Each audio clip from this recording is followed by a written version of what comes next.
Okay. Oh my God. We just finished the morning segment. That was I'm so like, oh, that was the biggest waste of time I think I've ever seen. Ever. Those three people did nothing.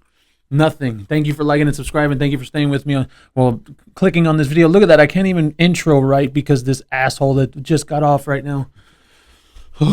So let's just jump right in. Oh my God. I mean, this whole morning, basically, you want me to tell you what this whole morning comes down to? Watch. I wrote it right here. Basically, it's Amber's people. Amber saying, Johnny almost murdered me several times. The court, Miss Heard, please supply your evidence. And Amber Heard saying, drugs. He did drugs. That's essentially what all those people were today. That's essentially what they were. They were just talking about how many drugs Johnny Depp has done. They were just talking about, his substance abuse. Dude, we don't fucking care about substance abuse. So let's just jump right in because this is going to take a while. So Roddenborn is speaking to this guy, the first one, what's his name, Dr. Moore. He starts talking about Johnny Depp cutting his own finger off. Based on your analysis, is Depp's injury, does it happen because of the vodka bottle? And he says, based on my analysis, it's inconclusive. Whatever, man. Fuck. So then he says, with review of images and x-rays, this was a crush injury. He says, yes, this was a crush injury. The nail was not injured. So that means it's because they were trying to say, because this part, like the nail part right here, wasn't injured, which is so stupid. It's so obvious. You're going to see in the pictures that it came from an angle like right there. So fucking stupid. So then they show a photo of the picture. Now, this photo is going to be graphic.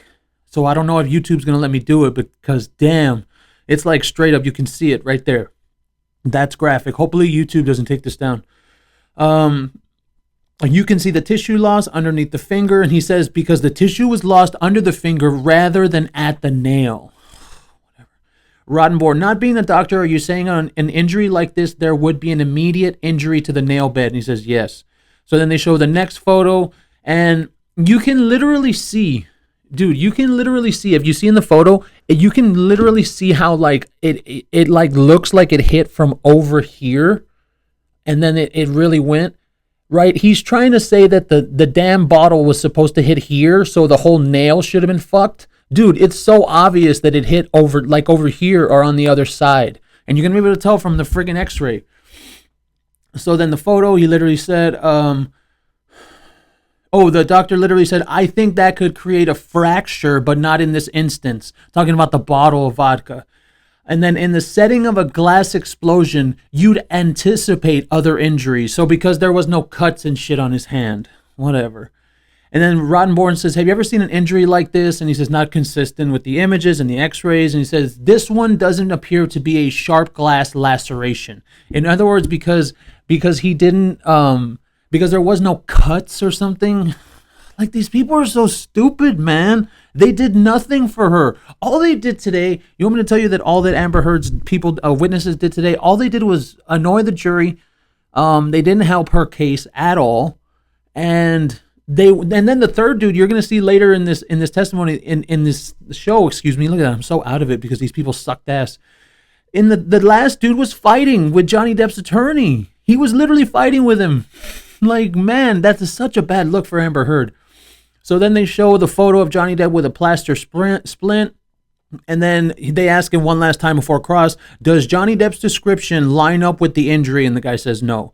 So then they go on cross and they start talking about how he tried to say that Johnny Depp's fingers were perfectly, remember, they were perfectly on the bar, and they weren't. They were hanging off. They were hanging off. So that's why when the bottle came in at an angle, okay, you can totally tell from the x-rays. Did I talk about that one, the x-ray?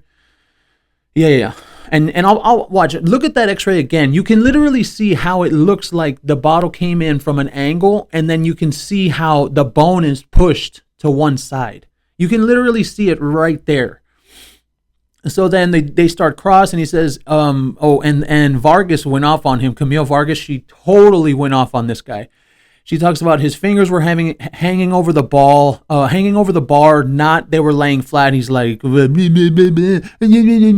dude, this guy was such a fool. He was so full of shit. And then he says, Vasquez tells him, could the bottle have came from an angle? He's like, yes. And how the bottle was 6 to 10 feet off to the right. Okay, pack it up. This guy needs to go. Like, dude, come on. It's so obvious. It's so obvious what's actually happening. Then she talks about how much money this guy makes. He made $1,000 an hour, and then he makes $5,000 per day testifying. Holy shit. I'm in the wrong business. And then she asks him, do you have any personal knowledge of Johnny Depp's injury? No. Did you ever examine him? No. So it was a crush injury, correct? Yes. Crush is when two opposing surfaces crush together. Obviously, he's like, yes. And that's what happened. Wow. And it crushed it, man. It crushed it. And Camille Vasquez crushed it too. And then she says, you cannot determine what object caused this injury. And he's like, no. And then he says, it's a little bit of a more non-specific answer, so that's unlikely. Shut the fuck up. Like, this whole time that they were speaking, the whole time they were testifying, every single, 5 minutes, I'd be like, can you just shut the fuck up? Like, they go on with these answers. Like, you remember with Rotten Born, he would always make Johnny Depp's witnesses say yes or no. Okay, these people weren't doing that. The questions were yes or no questions, and they never fucking answered them. It was always no, yes. Oh, well, answer the fucking question, you stupid piece of shit. So then she goes on to say, you can't rule out this injury was caused by a knife, no, by something else, no, and then by a bottle, no. So then what can you say? What can you say? Nothing, because you're a piece of shit. So then they bring out his depo. I believe I got the numbers, line 17, 163, and it says, in his own deposition, I can't rule out anything completely, that he got it caught in a door, cut from a knife, or from a bottle. We can't rule out anything. Okay, well, get the fuck off the stand.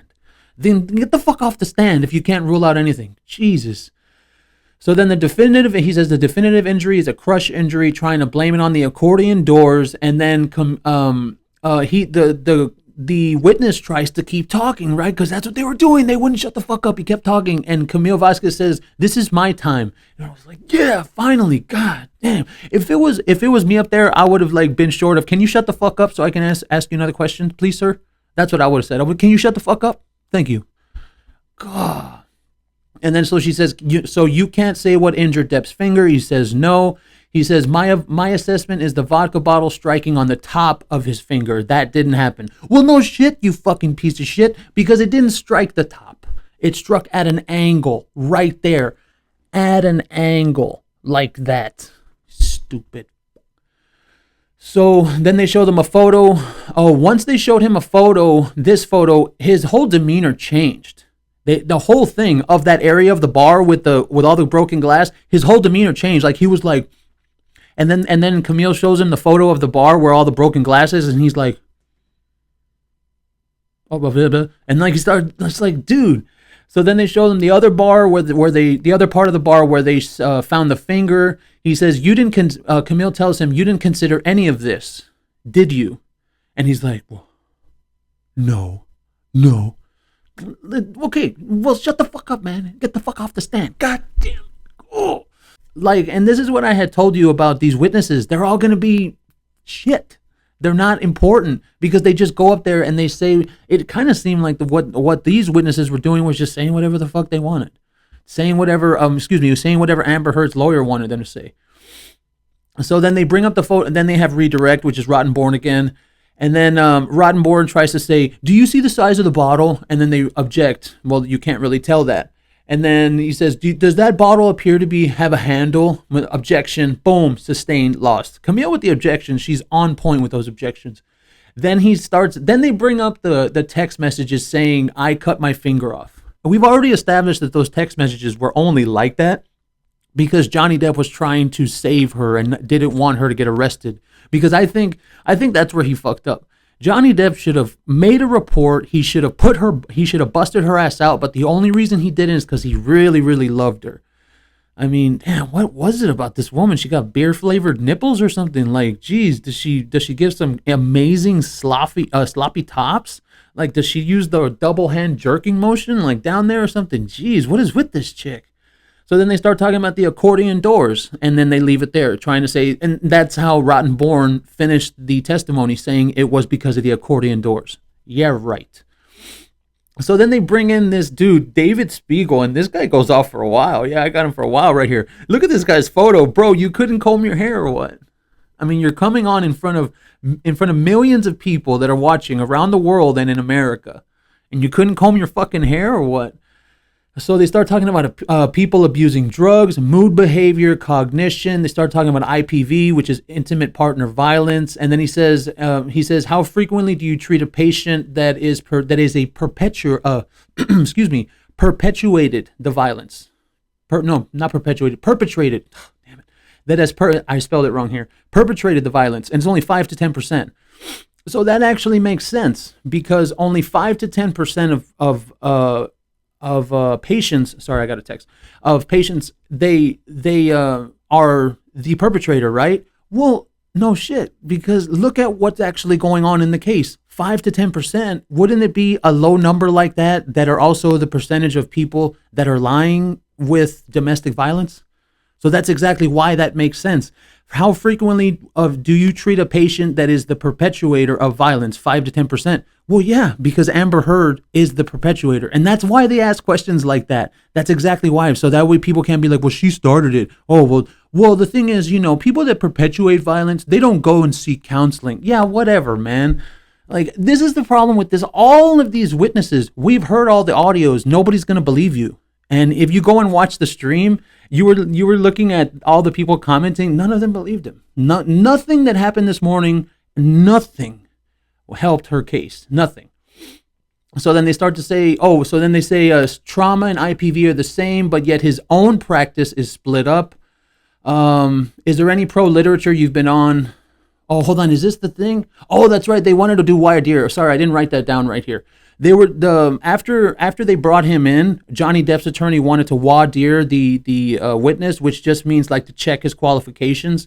So then they go on right here. That's what I'm saying. So then Johnny Depp's attorney starts over right there. After the 5 to 10%, then it's Johnny Depp's attorney. Sorry, because I didn't write it down.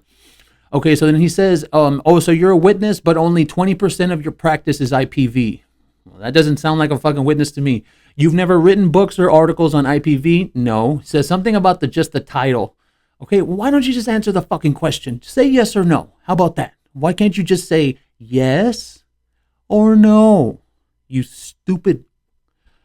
Oh. So then he talks about all the stuff he's reviewed. He says, does the attorney says, is there any professional literature you've written? No. And then he says, and then this asshole says, you can't separate trauma from IPV, which is what I said a little while ago, right? But the thing is, his own practice is separated. He admitted it himself.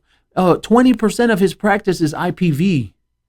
So you can't separate trauma from IPV, but you can, Mr. Witness, Mr. David Spiegel. Mr. David Spiegel. I mean, first of all, learn how to comb your fucking hair when you go on national TV, you fuck. And then he starts talking about rapid mood swings. Who has rapid mood swings that we know about? Amber Heard does. And then, before that, they talked about the photos of Johnny Depp passed out drunk. We still don't have any proof that he was actually drunk.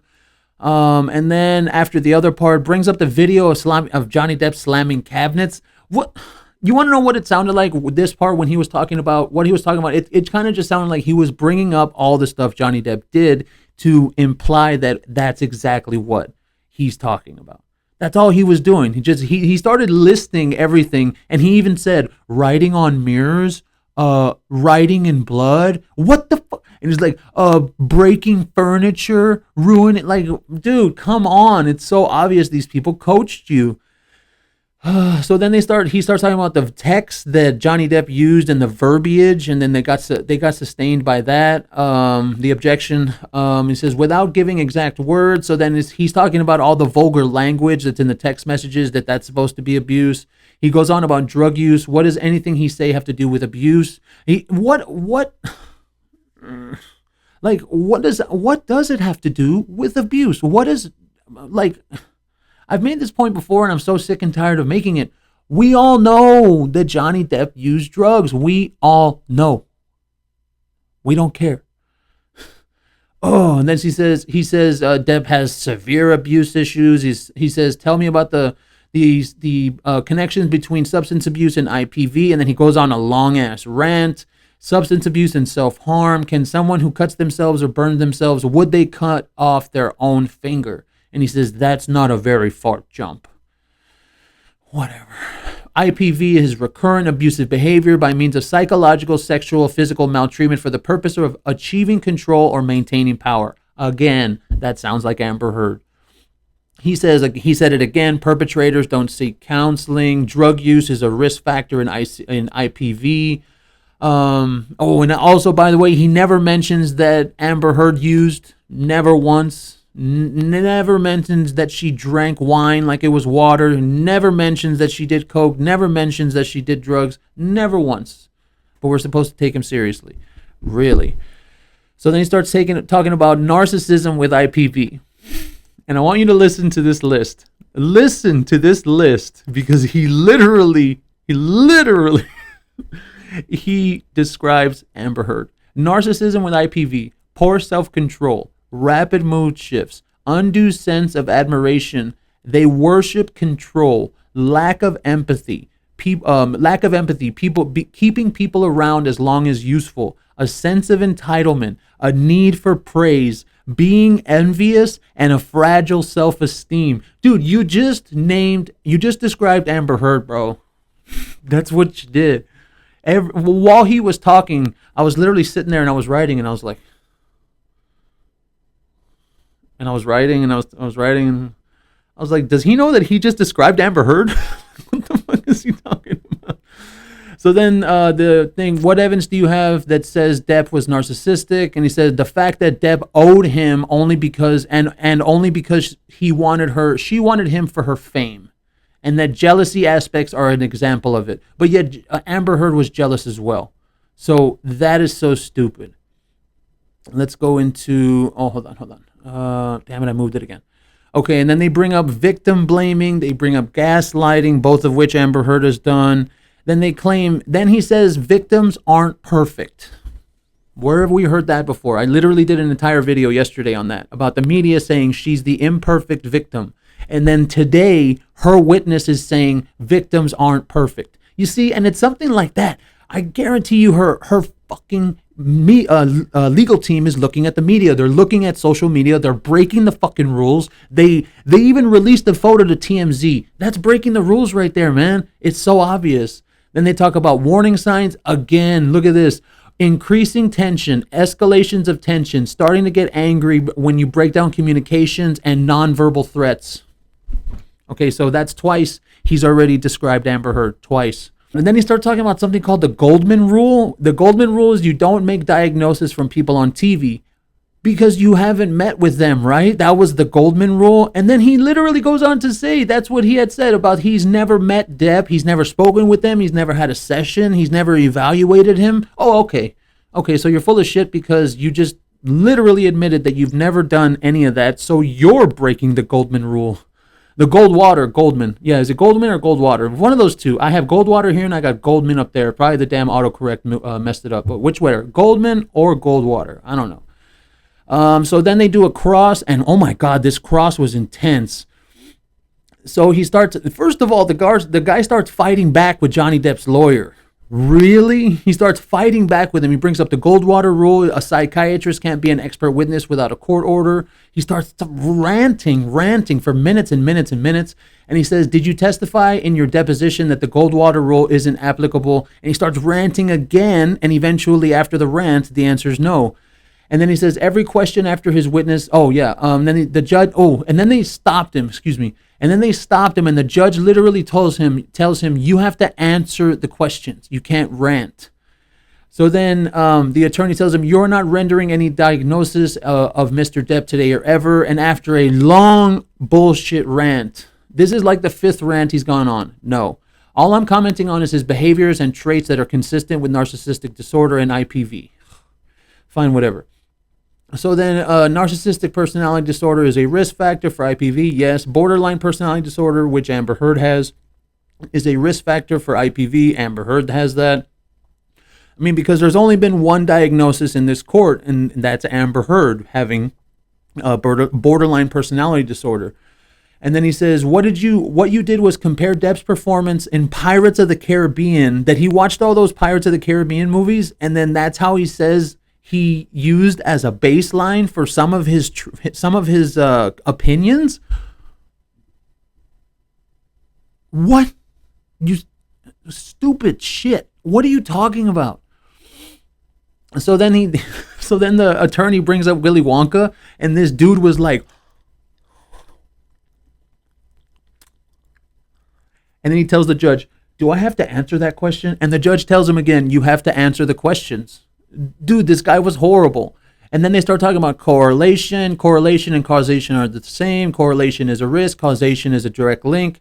Just because something is correlated doesn't mean it's going to happen. Yes. Are the people that have substance abuse the sort that don't commit IPV after a long other rant? Yes. They bring up MDMA. He says at low doses, it helps coming together. At high doses, it can be lethal. What if you took 8 to 10 tablets of MDMA? After a long rant, another one of bullshitting. Oh, boy, it can be lethal. Then they start talking about Seroquel. They start talking about Mr. Depp's use of Seroquel. And the attorney says, could Mr. Depp's use of Seroquel be accounted for why Mr. Depp passed out in those photos? And after another fucking minute-long rant, he says yes. This guy ranted probably for half an hour. Like, if you put together all his little rants, that's how long they were. So then they start talking about the earpiece. Oh, and then, by the way, he didn't even know the photo of Johnny Depp where he has ice cream spilled on him. He thought it was vomit.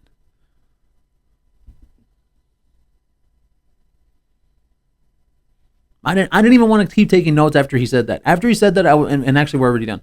And after he said that, I didn't even want to keep on going. I swear. So then they start talking about the earpieces in Depp's ear, and that actually it was, again, he made a mistake again. It wasn't lines that was being fed into the earpiece. It was music. So then he says, how prevalent are earpieces in acting? I don't know anything about acting. Well, then shut the fuck up. Then shut the fuck up. That's how both of these dudes were, man. Like, if you don't know what you're talking about, then shut the hell up. What are you talking about? And then we're almost done. Testimony as use of an earpiece in acting. Are you comfortable you made a mistake? He says, no, I find it hard to believe actors are given their entire script via an earphone. And he says, do you know if Marlon Brando used an earpiece? And he says, I don't know anything about acting. And then this picture of Johnny Depp is me the whole time that this guy was talking. And that's basically it for the morning. Look at that, 23 minutes. Fuck. Damn. I think I do have one thing to get into here. I do have one thing. Look at this photo, dude. Look at this photo right here. That's the bruise kit. This is the photo of Johnny Depp passed out. He says that's what he thought vomit was right there. That's the bruise kit. So yeah. Such a waste of time, these people. And I'm not talking about this, like making this video for you, but these people, they're such a waste of time. They don't say anything. They didn't help her case. Nothing. So I want to end it on this sad note here. My best friend died, and I want to do a little tribute to him just for a little bit. I mean, I'm not going to go to his funeral because I know a lot of people that he knew, and we, like I've said before about myself, we were loud. You know, we were those asshole type of guys in the club. Me and him were together since we were in high school.